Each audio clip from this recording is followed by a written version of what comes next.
Australia fires, NSW declares week-long state of emergency. Evacuations cause gridlock in Batemans Bay, New South Wales. A satellite image shows the extent of smoke and flames at Batemans Bay. Firefighters in New South Wales sheltered in their truck as it was overrun by flames.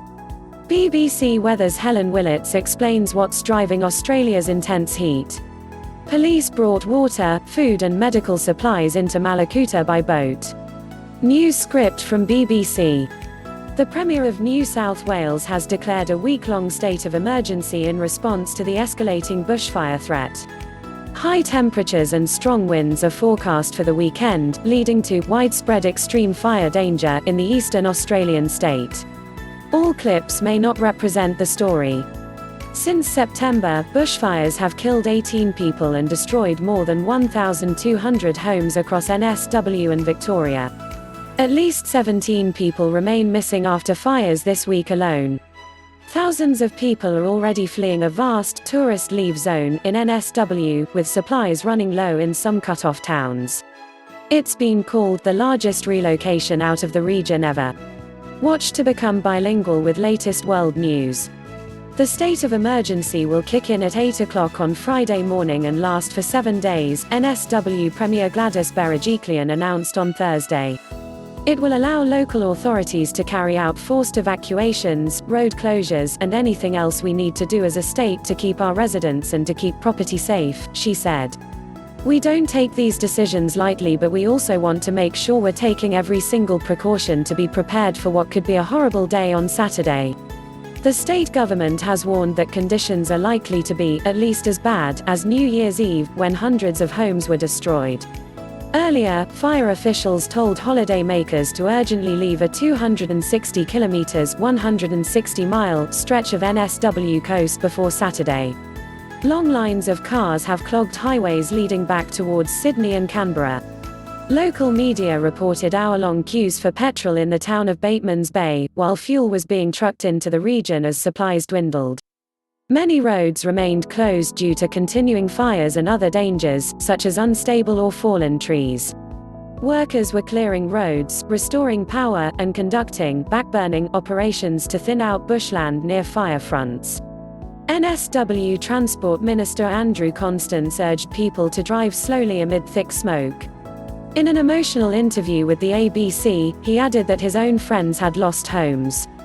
This week's fires have destroyed at least 381 homes in NSW and 43 in Victoria, but officials say that number will grow. The 7 deaths in NSW include 1. 2 people found in separate cars on Wednesday morning. 2. A father and son who stayed behind to defend their home and farm equipment. 3.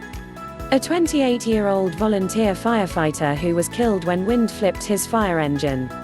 Family members of Mick Roberts, a 67-year-old Victorian missing since Monday, confirmed that he had been found dead in his home in Buchan, East Gippsland.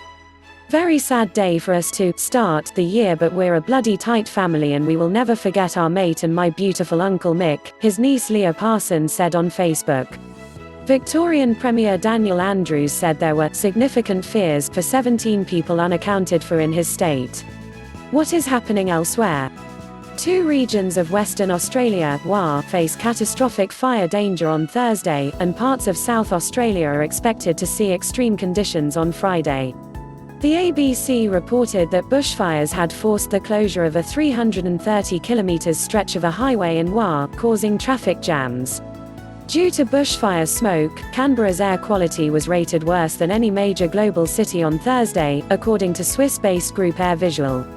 Australia Post has suspended deliveries there until further notice.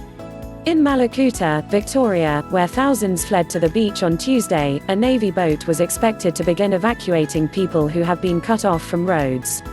On Wednesday, police boats arrived with 1.6 tons of water, food, a paramedic and medical supplies.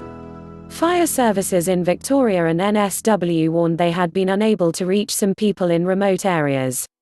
On Thursday, Prime Minister Scott Morrison repeated his calls to people not to panic and to trust emergency workers. I understand the fear that is there for many and the frustration, but this is a natural disaster, and natural disasters are best dealt with through the methodical, well-coordinated response that we are seeing today, he told a press conference. Amid criticism that he has gone missing during the crisis, Mr. Morrison added that Cabinet would meet on Monday to consider a long-term bushfire response. Meteorologists say a climate system in the Indian Ocean, known as the dipole, is the main driver behind the extreme heat in Australia. However, many parts of Australia have been in drought conditions, some for years, which has made it easier for the fires to spread and grow. The smoke from Wednesday's fires was visible from the South Island of New Zealand, more than 2,000 kilometres (1,200 miles) away, where the haze tinted the sky orange. Please subscribe to my channel. Thanks for watching.